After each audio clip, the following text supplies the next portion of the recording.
Good afternoon, everybody. I'm John Pope, the MBA Board President. I just want to welcome everybody to our fourth Member Connect e-event. We have a little bit out of sequence. We're doing Thursday at noon today. We're very fortunate to have Dan McLennon, who's been with us before and our past president, that's going to really touch on what's impacting us here in Marin. So Dan is going to be the main focus today, and we're going a little bit longer to cover the stay-at-home order and appendices B1 and B2 and the impacts on the construction industry. So that's it. I just want to welcome everybody and thank you everybody for joining us today, and thanks again to Rick and the rest of the staff and Dan for continuing to enable us to make these events happen. Rick, I'll let you take it from here. Absolutely. Thank you, John. So if I haven't had the chance to meet you yet, my name is Rick Wells. I serve as the CEO of the Marin Builders Association. And I'll start by saying we're all encouraged to be here today. Again, we have over 100 attendees for today's Member Connect event.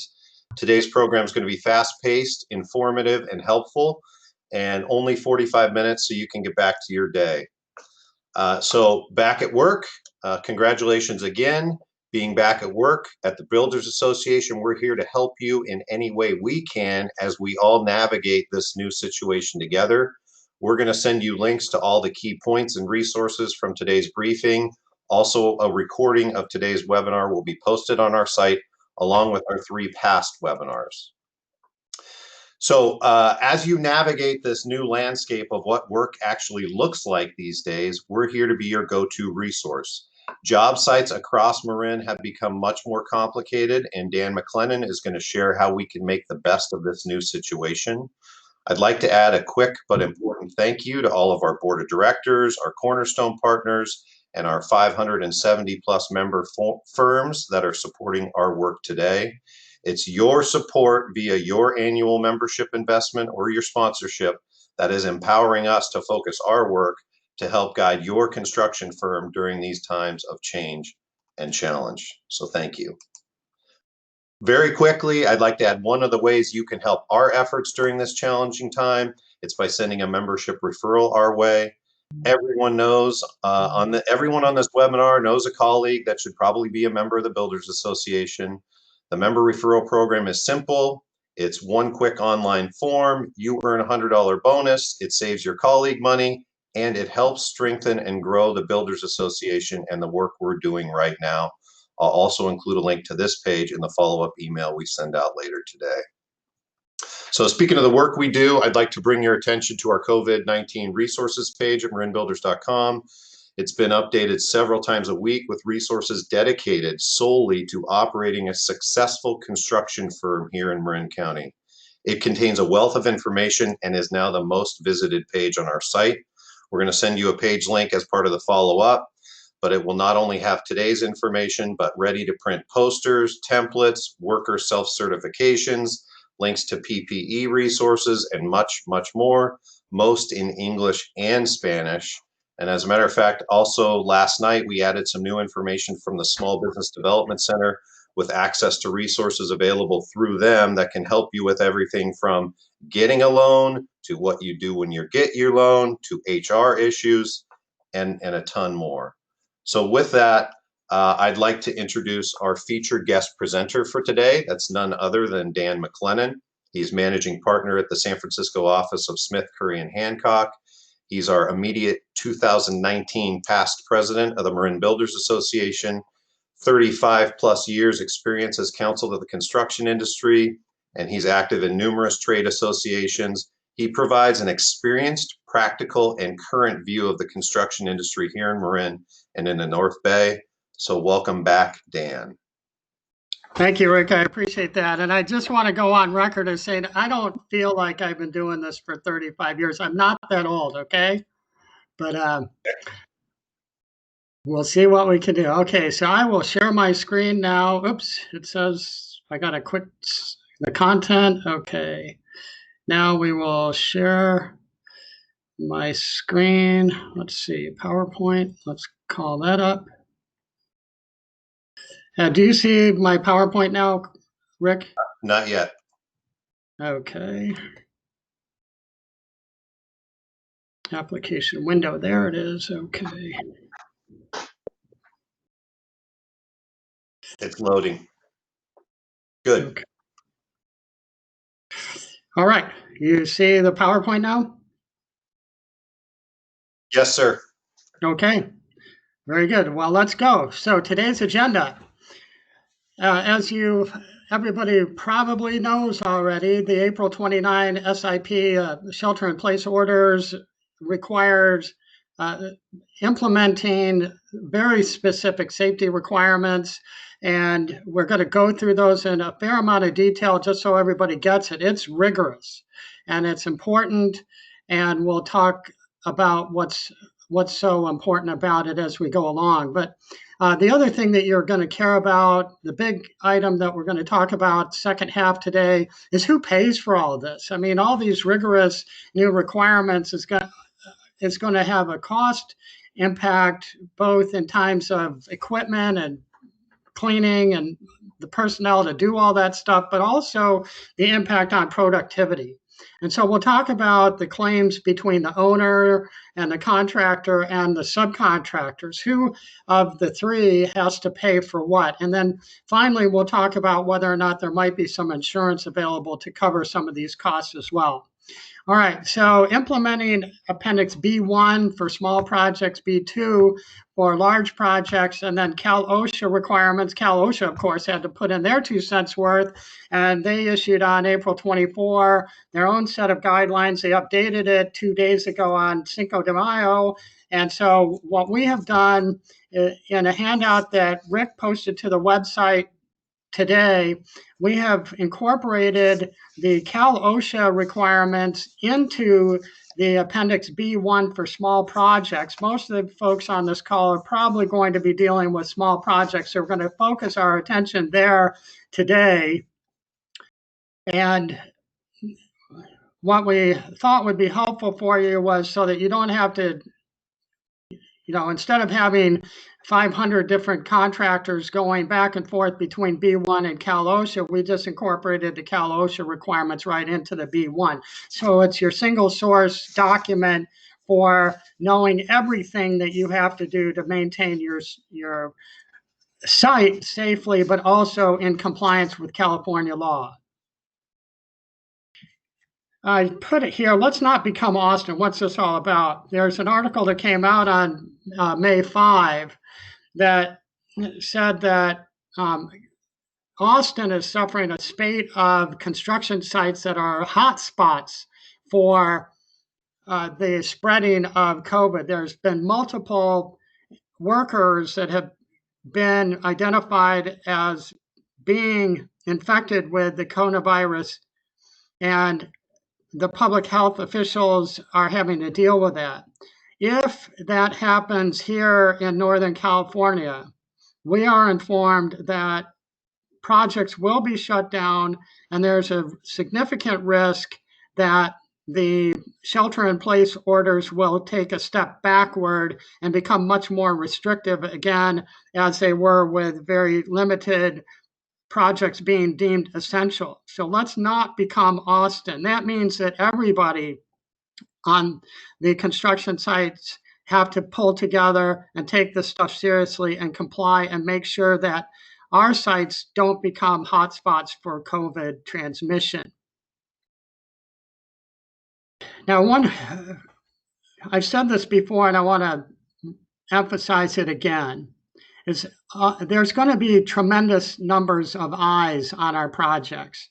It's not only the health department officials that may come around from time to time, but it's also going to be the police officers that are patrolling the streets, doing their normal work. They're going to be looking at sites to see, do they have the posters up? Do they have wash stations available? Do they have the workers actually distancing? Do they have PPE, face masks for their workers? And as those eyes in the neighborhood come up, then the health department will be called and inspections can happen and you can be shut down. And then worse, if they find somebody is infected on your site. So the neighbors are watching, the cops are watching, the health department's watching, and also other contractors are watching. If they drive by your site and see that you're not compliant, they're motivated to call you in. Why? Because they want to narc on you? No, because they don't want you to have an unsafe site that can taint the whole industry in Northern California and risk having the orders be taken back a notch. So if you drive by a site that's not compliant, go ahead and call them. The cops aren't going to ticket somebody right away. They'll give them a warning and a chance to clean up their act. And if they don't, then they should be cited and they should be shut down. So we're all going to do our part to police the industry and make it safe and keep it going for everybody. Okay, enough for that PSA. I'll get off my soapbox now. All right, what we've done, we've organized our discussion about, to help you envision your job site and what protocols happen during the course of a day. And when you enter the job site, starting there, what has to happen according to the protocols to keep the job safe. Then we'll talk about, as the day progresses, who's doing what, that kind of stuff. Let me also mention, with regard to the handouts that you have that we posted, there's forms for you to use. One of the things that we do at the designated entry and exit points is have the workers turn in their self-certification forms. Every day, every worker should come in with a signed certification form. We have it in English and in Spanish, and they should sign it, and it certifies, yes, I don't have the symptoms. I haven't been next to somebody that has the symptoms. I haven't traveled out of the country in 14 days. I haven't been exposed as far as I know, etc. So it's a constant reinforcement to the workers. If you're sick or if you're exposed, don't come to the site. Don't bring it to the site. Okay, so you get that form in your package. And then also, we created a job site checklist. This is to make sure that you've covered all the bases in the protocols, and gives assignments to different people. And so you can get them to sign off to ensure that you've done the things that need to be done to be in compliance on your particular job site. You can print out that checklist for each different website. You can modify it to your own purposes, but we gave you the form there. All these documents will be provided in Word format so that you can modify them to your heart's content and for the specifics of your project. All right, so upon entering the job site, you need, if you're a prime contractor, you're going to be in control of the site, and you need to designate entry and exit points. Make it clear. Have very clear signage. This is the only place that you come in. This is the only place you go out. Why? Because you want to make sure that people don't sneak into the job site and get to work without being pre-screened. And screening has to happen every day with every worker. There are signs to be posted. These are provided by OSHA. They're in the appendixes, and the Department of Labor also has forms. In our package, we don't have it to you yet, but it will be posted on the Marin Builders website, the posters that you can use. And there's vendors that are MBA members that will be glad to print these out in large form, laminate them for you so you can post them up on your website or on your job site, and they will stay in good shape for you throughout the duration of your job. All right, at the check-in point, you need to have a person there. This will be generally your SCO.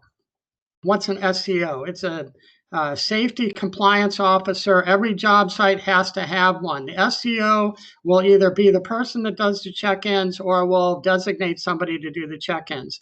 That person will take the self-certification forms from the worker and sign as a witness. Yes, Joe signed in on such and such a day. He gave me his form. He signed it, and I hereby witness that I received it. The SCO will keep a file for every day, for every worker. This is handy because it keeps track of who's there, and it also gives some level of assurance that you're trying your best to make sure that somebody that's at least obviously sick or suspected to be sick won't be coming into the job site. Also, at the check-in point, it's recommended that you take the temperatures of each of the workers that walks through the door. There's handheld, touchless thermometers where you could hold it up to the forehead of the person and get their temperature. If they're over 101 or something like that, 100.4 I think is the number, then they are invited to go home. If at the screening point the person turns out to be running a fever, you have an issue to be concerned about is dealing with HIPAA. Is the workers all have privacy rights. And so when you do the screening, you can't do it out in front of everybody. It has to be in a designated private area. You can cycle the workers through one by one. It could take 30 seconds per person, but the screening happens behind a barrier of some kind so that people can't see what's being done, can't hear what's being said between the screener and the worker. If a worker turns out to have a fever, you need to keep record of that. Make a note, the person's name, the fever, and that the person was then asked to go home. Well, you don't have him turn around and go back the way he came in. There's got to be an alternative exit so that hopefully the person can exit discreetly. On most job sites, that's not going to be possible, and that's just the way it is.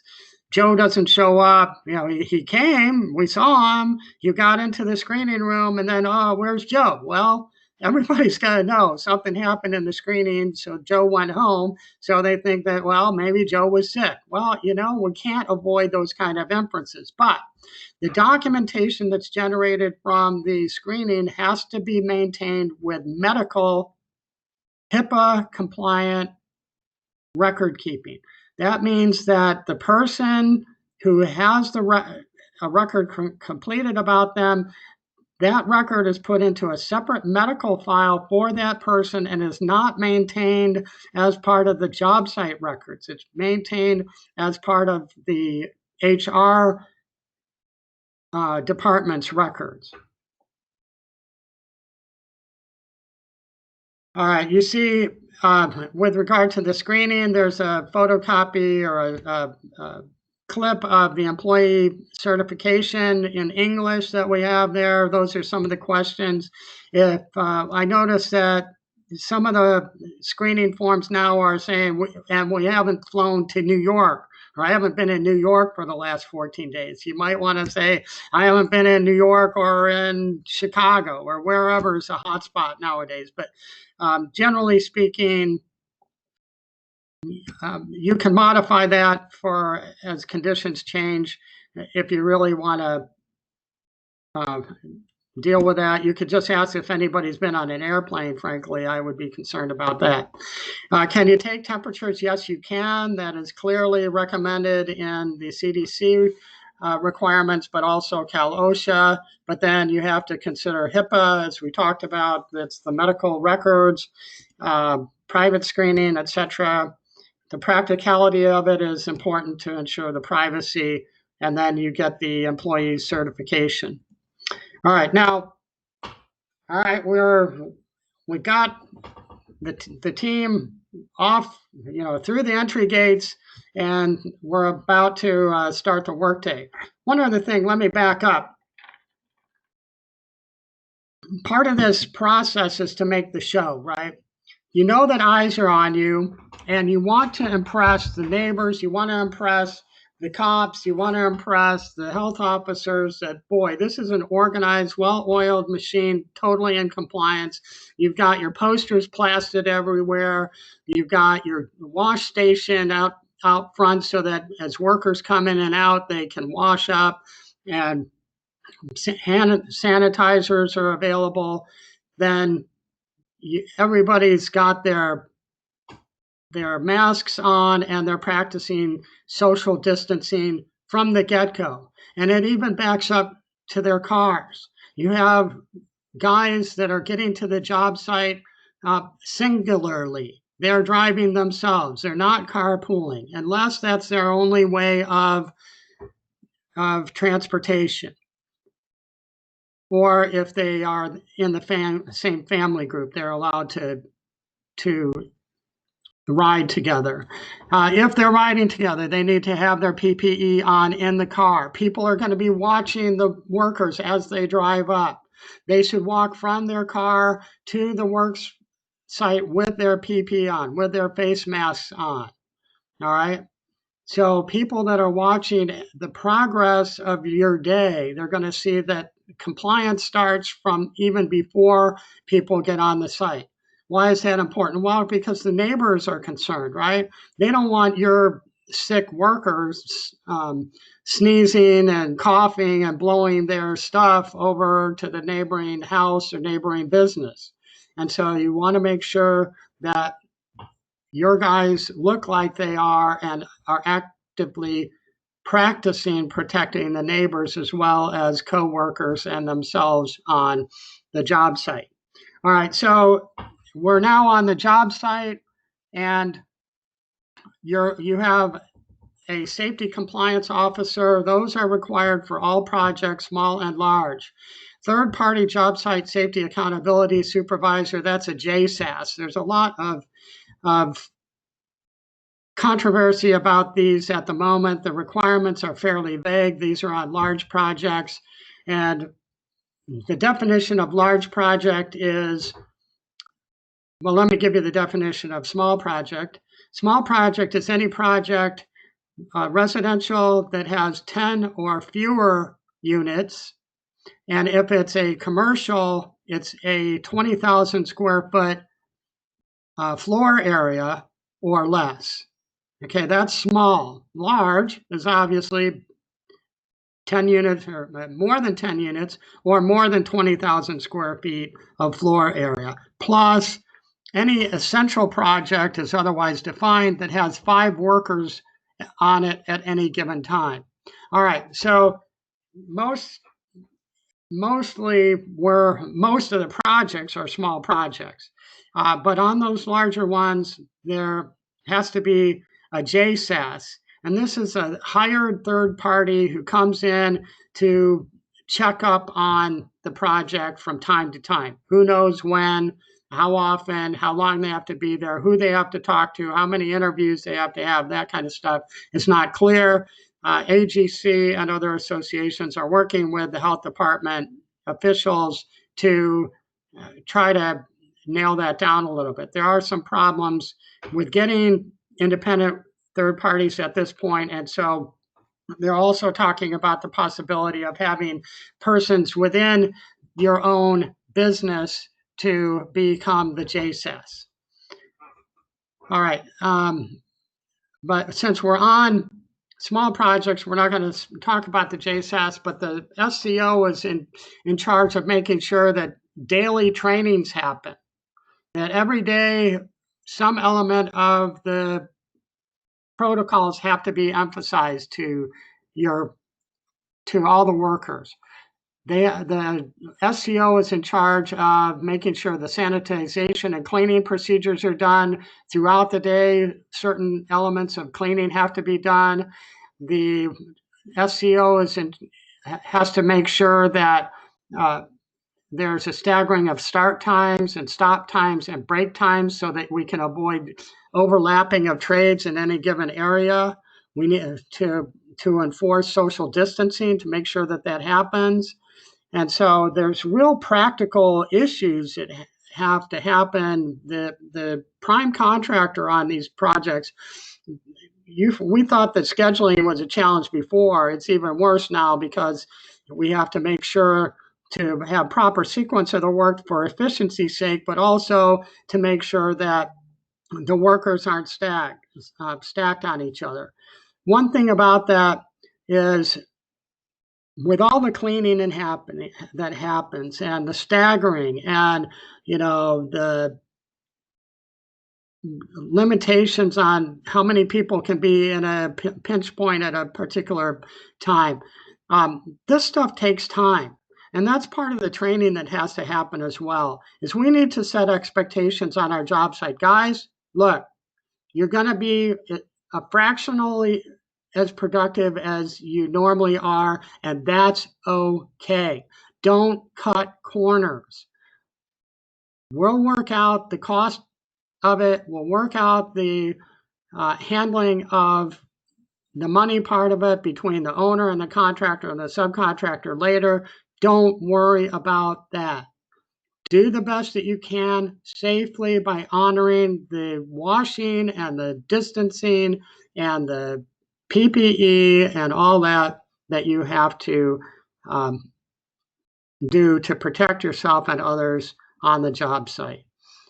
The SCO's got to make sure that there's no gatherings, you know, that we're not having lunch together, we're not sitting 2 feet away from each other during the lunch break, that people are separated, etc. That all of these procedures are enforced. And the guys being properly trained will know to police each other and say, hey, get away from me, you're too close, or whatever, you know, get your face mask on, what are you doing? I just saw you sneeze, you know, you didn't sneeze in your elbow, you know, would you, you know, clean up your act, right? So it's not just the SCO that's responsible for all this, but all of the workers are as well. And by the way, the training requirements are part of the Cal OSHA requirements that were updated on May 5. So you get a sick employee. There are detailed protocols for what you have to do. Send them home immediately. Advise that they get medical care. There is a requirement to notify the county and all persons at the job site. Oh boy. Okay, so your subcontractor foreman sees Joe. Joe has, he's got the shakes because his fever's gotten so bad. And Joe says, the foreman says to Joe, Joe, what's going on? I feel terrible. Well, Joe, you got to get out of here, man. Go get medical care. Does Joe have the other symptoms? Joe, you having a hard time breathing? Yeah, I can't breathe. Okay, you know, so go down the list of the symptoms. All right, so this guy's suspected to be infected with a virus.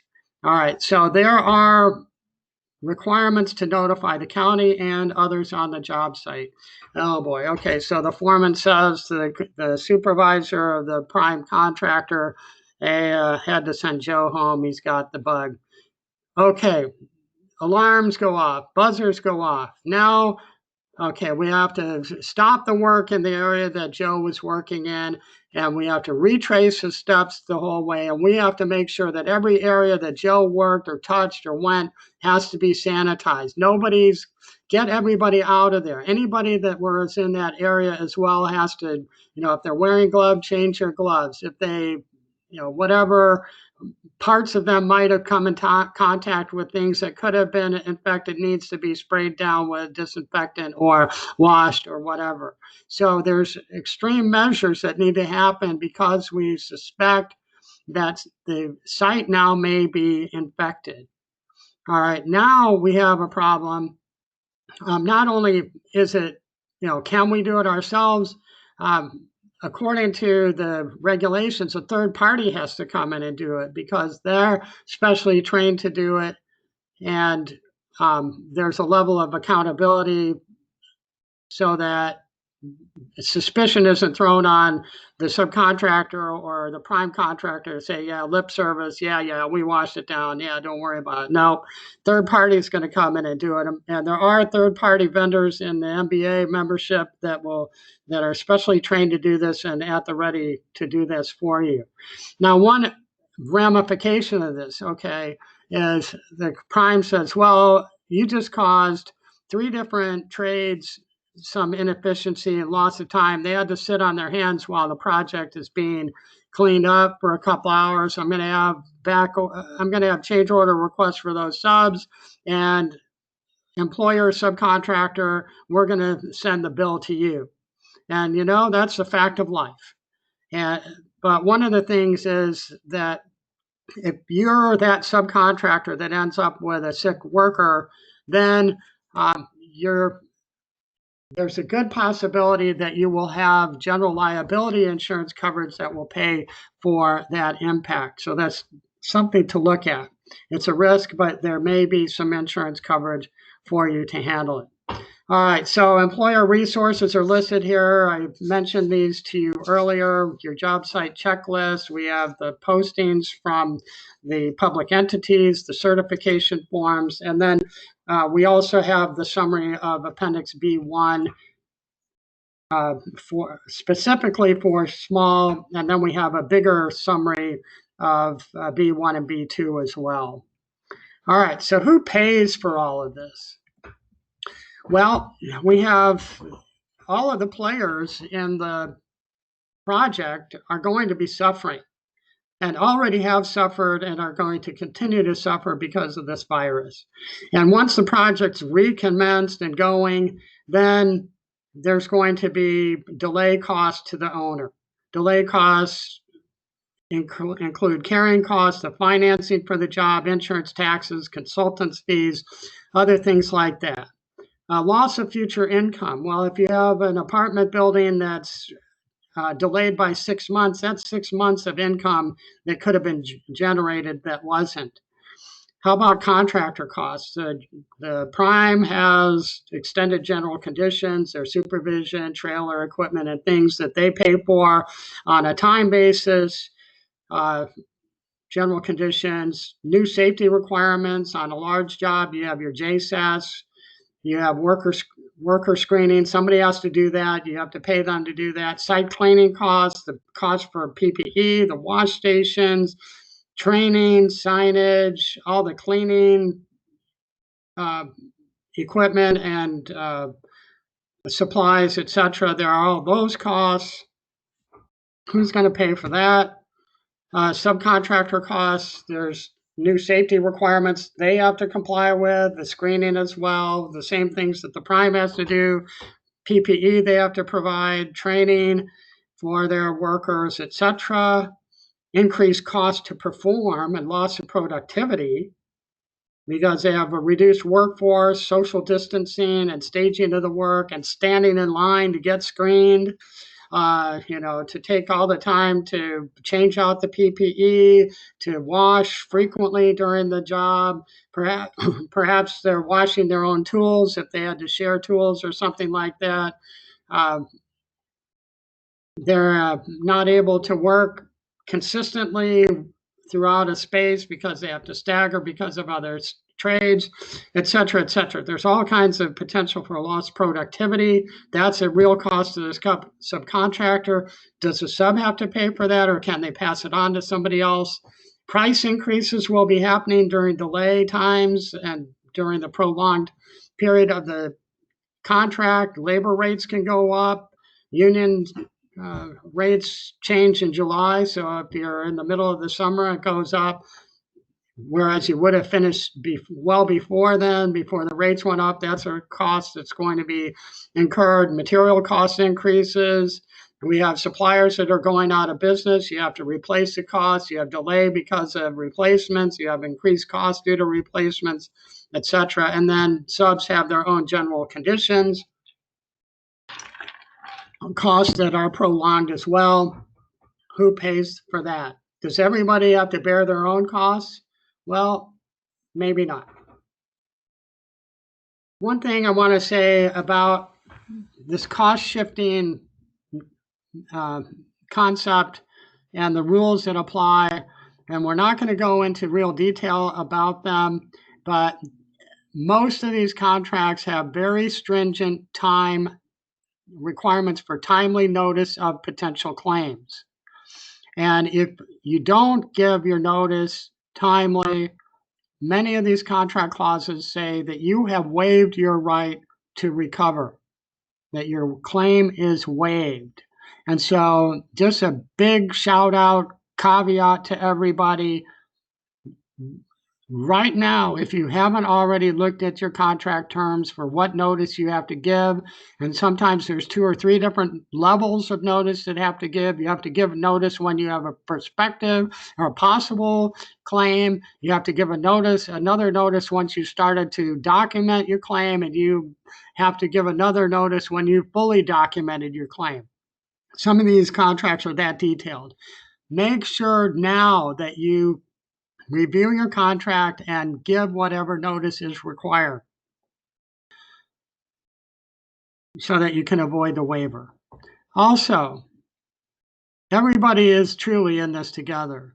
And if the parties cooperate and work together, everybody's losses can be reduced. So very strong urge for everyone to cooperate on the job sites, have meetings with leadership, and make sure, who's going to do what. How are we going to cycle workers through the entry points and the exit points, and who's going to be responsible for cleaning in what areas. How are we going to make sure that we don't contaminate things? Everybody should have agreement on how these things can work. Talking about scheduling of the work and being very precise. And if you say you're going to be there, because we're going to count on it, because we don't have much wiggle room in our schedule.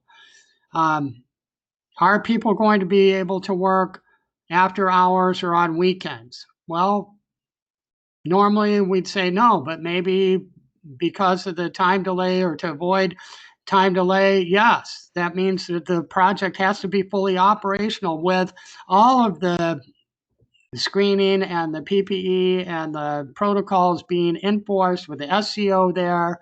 And that's a big deal. And if we're going to open it for one, then we might as well get cooperation for other trades as well that could be working at the same time. So a very strong urge and emphasis to everyone that you work together to mitigate the losses. All right, let's talk about owner claims. May the owner recover from the contractor for costs of the COVID-19 delay. All that, those costs and carrying costs that we talked about the owners incurring, can the owner push it down on the contractor? Probably not. The differing site conditions clauses in most standard contract will allow the contractor a time adjustment. So for all these impacts, we were slow. The schedule was impacted because of loss of productivity, and we get an extension of the contract time to incorporate all that. So the owner cannot assess damages to the contractor because of the delay, whether it's consequential damages or liquidated damages, will not be assessable because the contractor is entitled to a time adjustment. Also, force majeure clauses generally allow the contractor a time adjustment, and the same thing, that the schedule will be extended due to these delays. And then there's a super force majeure clause written into the civil code. Even if your contract doesn't have a different site conditions or a force majeure clause, don't worry about it, because you have, for this particular instance, the civil code section 1511 allows the contractor a time adjustment due to the SIP orders, that the shelter in place orders, the impacts caused by the orders will be to the extent that they impact contract time, you will get an adjustment for that. So because you get a time adjustment, the owner you don't have a breach of your contract, and the owner cannot force the contractor or the subs to pay for the owner's delays. Okay, that's good news for the contracting community. All right, contractor claims. May the contractor recover from the owner for costs of the delay and compliance costs. What do you think? Well, does it depend on your contract? Yes. Maybe it's recoverable from the owner. Now, in your standard AIA or consensus docs, differing site conditions clauses will allow for time and price adjustments. So you have to double check your own contract with your owner if you're the prime and make sure that you have a differing site conditions clause and see, does it give time? Does it give price? Does it give time and price? And then if you have the basis for recovering time, you have time and price. This goes across the board. You have to be very careful of how you document the time. And that it was caused by the SIP order or that it was caused by the compliance time. You're going to have to figure out how to measure the loss of productivity due to all the washing and sanitizing and waiting in line and social distancing, all that stuff. There's complex ways of figuring that stuff out. There's whole webinars to go to talk about it. We won't go into that kind of detail here, but that is a critically important point. If you want to recover your costs, you have to be able to prove them, which means you have to track them in real time in an understandable, meaningful way. All right, force majeure clause generally allow only time. Sometimes they also allow for price adjustments. If you have a particularly aggressive prime contractor who has a good contract, they will have both time and money. Most of the time we see they do not. Civil Code Section 1511 as being a super force majeure gets you time but no money. So that's not a saving grace here for the prime contractor to get money. Now there's other angles of attack to get money out of the owner for these impacts to the extent that the owner causes them. For example, if the owner says, well, small business, small project, you have to have a JSAS anyway. And so if the owner requires it, then the contractor says, fine, we'll do it, but you got to pay for it, give me the change order, and then we'll hire a JSAS, the job site accountability supervisor. May the contractor recover from subcontractors for costs of COVID delay. Well, sub, you slowed down. You didn't produce according to the schedule. You put my project in delay mode because your guys are standing in line getting screened and getting cleaned up to come onto the site. Can the prime recover from the subs for that? Probably not. Again, sauce for the goose, sauce for the gander. The differing site conditions clauses generally allow the subs additional time. So just as the prime's schedule is extended due to these things, so would the subcontractors' individual segments of the schedule be extended as well, subject, of course, to documenting and proof. Force majeure clauses generally allow subcontractors additional time.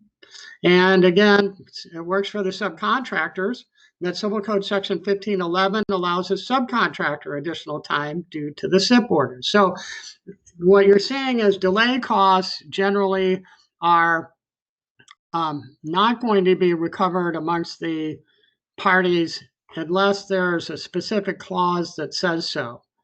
And that's generally going to help the prime contractor and not the subcontractors. We'll get there in a minute. All right, here's a sample differing site condition clause where the owner, between the owner and the contractor, and this one says that the contractor, if he encounters conditions at the job site that are unknown physical conditions of an unusual nature. Well, unknown physical condition is, the presence or the threat of the coronavirus is a force majeure. Also, the let's see what else about that. The presence or the threat of the coronavirus and having to deal with it are a different condition at the site. You certainly, when you hired onto this project, didn't think that you were going to be dealing with a physical condition known as a virus, and now all these things that you have to do are add-ons. And so what you see in the AIA is at the bottom there, equitable adjustment may be made in the contract sum or contract time or both. So for a contractor may be able to get the time and the cost of complying with and remedying the COVID problem on the job site. Now you see the reference there, AIA Subcontract A401 is the subcontract that goes along with the A201, and it incorporates the A201 in it. So this very language applies as between the subcontractor and the contractor. So the sub may be entitled if this language is incorporated in the subcontract, which it is using if they use the standard AIA form, which actually is frankly pretty rare, but there's other forms out there that may have a similar language, or the flow down provision in the subcontract may say that as the as the contractor gets from the owner, so the subcontractor gets from the contractor. So this A201 is very common, and it may be adopted directly into a subcontract form, or it may be adopted into a subcontract form by a flow down provision. So if the sub gets the differing site condition flowed down to them, then he makes the claim against the contractor, but the contractor gets to push that claim back up to the owner. So both the sub and the prime can get time and money from the owner if this type of clause is incorporated. And there's a consensus docs form also.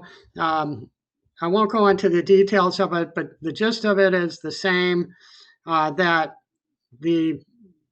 in this instance, the prime contractor can stop work until a change order is written to allow a change in the contract price or the contract time. And then the consensus docs 750 has the same type of provision. So both these standard type form contracts have time and price for differing site conditions, both for the prime and the subcontractor. All right, here's a definition of force majeure. What is that? Just it'll be in the slides for you. It's basically superior force. It's something that's not anticipated, that you can't handle, that you can't avoid, and it excuses the party's performance. So that means that you're not going to be in breach. That's where the time element comes into play. You're not in breach for not performing, so you're not going to be dinged with liquidated damages, but it also doesn't give you money. It just gives you that time. That's the common law progression of why force majeure gets time and not money. Examples of force majeure: war, riots, earthquakes, lightning exposure. And I wonder what they say now. Yes, you guessed it. Force majeure clauses that are being written today now include viruses and pandemics and epidemics. That's pretty rare previously, but some of them do have that. Statutory force majeure provision. This is the super clause that I told you about, Civil Code Section 1511. If your performance or offer of performance is prevented or delayed by operation of law, a SIP order, and all the safety protocols are preventing or delaying your time, you get to have your extra time. However, notice the prime contractor cannot write this out of a subcontract, and they cannot write it out of the prime contract either. this supersedes a clause to the contrary in either the prime contract or the subcontract. So this is, in truth, a super force majeure provision that gives you time. It doesn't give you money. The big, however, on this is, though, that if there is a notice requirement in the contract that says you have to give notice within a certain amount of time, if that amount of time is reasonable and you do not give that notice, then you may have waived your 1511 rights. Okay, so this is the ultimate warning to everybody. Make sure that you give your notices timely, because if you don't, we can't save you. 1511 is not going to save you. All right, the 201 2017 force majeure. This gives you an example of what gives you additional time: unusual delay in delivery, casualties, adverse weather conditions, or other causes beyond the contractor's control. I should have put that in bold and underscore. This is other causes beyond our control for sure. So the AIA force majeure provision will give you time, and there it is highlighted for you. The contract time shall be extended for such reasonable time as the architect may determine. It doesn't say anything about price because it doesn't give you money. All right, force majeure in the consensus docs. Hey, look at that. They have epidemics already in there. That is a force majeure by definition in the consensus docs. Fine. Okay. Both the consensus docs and the AIA give you time. Judicial counsel form, they mention quarantine or epidemic, same thing, giving you time. Contractor claim. May the subcontractor recover from the contractor for costs of COVID-19 delay or extra costs? Probably not for delay, maybe costs. Now, this is as to the contractor itself, right? So most contracts, subcontract form says no damage for delay against the contractor. If we can get it from the owner, yes, you get it, but you're not going to get it from me, the prime contractor. Maybe costs if the delay or the hand washing and all those protocols make you incur extra costs, that may be passed on to the contractor, again, because he's going to pass it up to the owner. Now, probably not delay. I toyed with it. Should I have said maybe, put in maybe? Yes, you will get time. Yes, you will get costs to the extent that the prime can get it from the owner. And this will work under the different site conditions clause as we talked about. But under the force majeure or the 1511, the subcontractor is not going to get money from the prime. They will get an extension of time, but no payment for that time, okay? Here's a subcontract force majeure provision. Yes, it's a force majeure if it's beyond your subcontractor's control. The COVID certainly is. The SIP orders certainly are. And so this is a force majeure under a typical subcontract force majeure clause, and we'll give the subcontractor time, but the sole and exclusive remedy of the subcontractor is an extension of time for proven actual excusable non-concurrent delay. All right, so there's your proof requirement. It's very rigorous under this form. Subcontractors, be warned. You're going to be entitled to time, but you've got to track it and you've got to account for it in a way that's persuasive and provable. All right, here's a flow down provision. It just basically says what the contractor gets from the owner, the sub gets from the contractor, and the consensus docs is to the same effect. All right, last little bit here is talking about insurance. Is this a panacea for the parties to a construction project? Probably not. There's a brouhaha in the cases and in the courts and in the legislatures. There's 7 states already that are trying to make insurance companies interpret their policies to deem COVID exposures or SIP orders to be deemed to be physical injury to tangible property, which is required to trigger the insurance. And in fact, I drafted a bill that is now in the hands of several legislators in the state of California to do just that, to make these policies apply. So we have different policies. The owner and the contractor, subcontractor have premises coverage, under your own business package, which has liability coverage and premises coverage. Will you have coverages that would apply to a job site? Probably not, because it generally is premises that you own or rent. And so it will cover business interruption for loss of use of your premises that you use to generate income. For example, I suppose you could make the argument if you were not able to go back to your office and you suffered business losses because you couldn't operate your business, if you could prove that, you might be able to get some coverage that way, but it won't cover any of the losses on the construction project. All right, civil authority coverage is a different type of coverage where they specifically say that, hey, if your business is shut down due to shelter-in-place order, for example, there could be coverage for that. Again, as to the premises coverage, it's not going to do us any good unless, we lose money because we can't run our business out of our office. This is a big deal for restaurants, obviously, right? Because they've been shut down due to civil authority. And there's another one. This one may apply to subcontractors and contractors on a construction project. It's contingent business interruption. Why they call it that, I don't know. It's kind of an odd name, but basically it covers you if your supplier is unable to supply to you and you have a loss due to that because the supplier's operations had physical damage and they were prevented from creating their product to supply to you.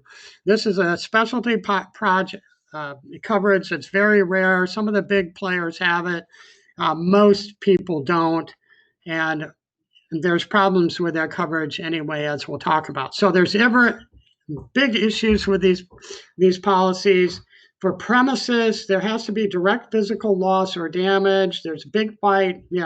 A virus doesn't, it just sits there on the handrail. It doesn't drill into the handrail and cause structural damage to the handrail or something like that at an office. So it's the insurance company saying, nah. There's no direct physical loss or damage.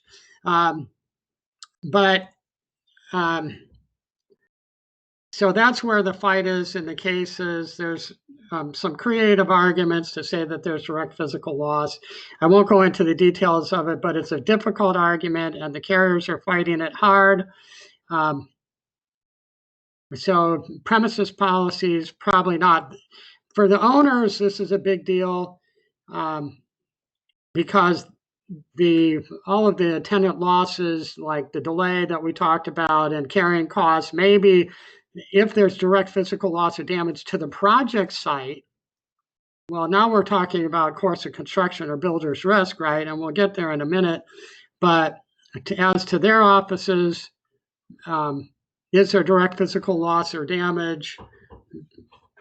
That's going to be a tough fight. I'm not saying that restaurants are going to lose it or that business owners are going to lose that argument. I think there's some good arguments to be made. Some states will allow it and some won't. It's just going to be hit or miss throughout the United States who wins on that and who doesn't. Now, the big thing about these policies is that there are exclusions. Generally speaking, the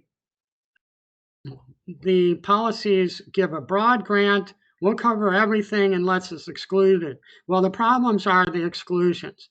And so many of them have epidemics and pandemics and viruses specifically excluded. Also, there's limits on how much can be recovered under the policies. There's a period of restoration that limits the time period for which the loss is recoverable. But property insurance policies differ widely, and they must be read carefully. There may be some openings in some policies that don't exist on others, and we're going to look at some of those in a minute. Now, builder's risk is a little bit of a different animal. Again, because it applies to a construction job. So it's specialized in some of the risks that we deal with on construction sites. It gives a broad grant of coverage, direct physical loss. Notice it doesn't say direct physical damage. This is language right from a policy.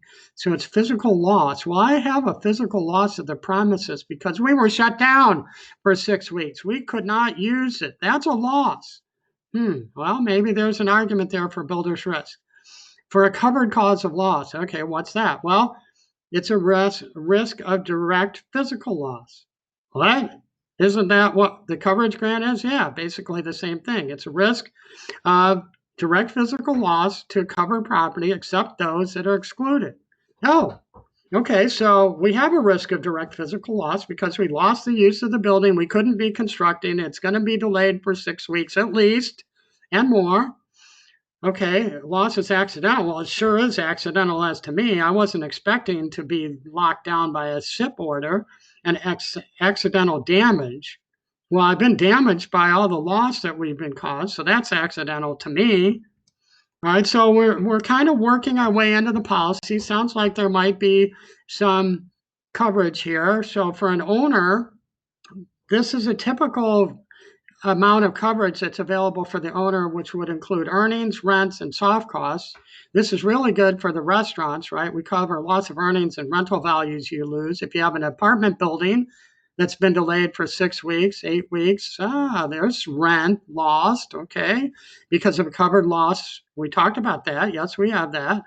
Additional interest expense, taxes, advertising costs. Oh, those are all those soft costs we talked about. This looks like it's good for an owner. And it well could be.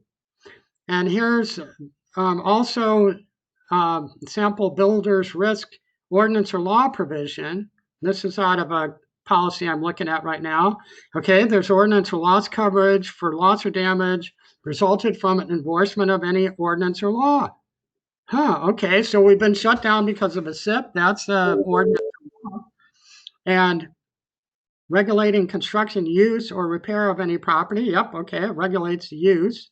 And tear down of a property or debris, nah.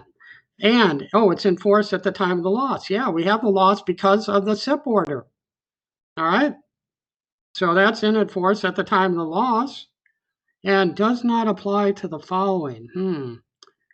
Oh, it sounds like an exclusion. The increased costs incurred to comply with an ordinance or law in the course of construction, increased costs to comply with the ordinance. Okay, so that's all that cleaning stuff.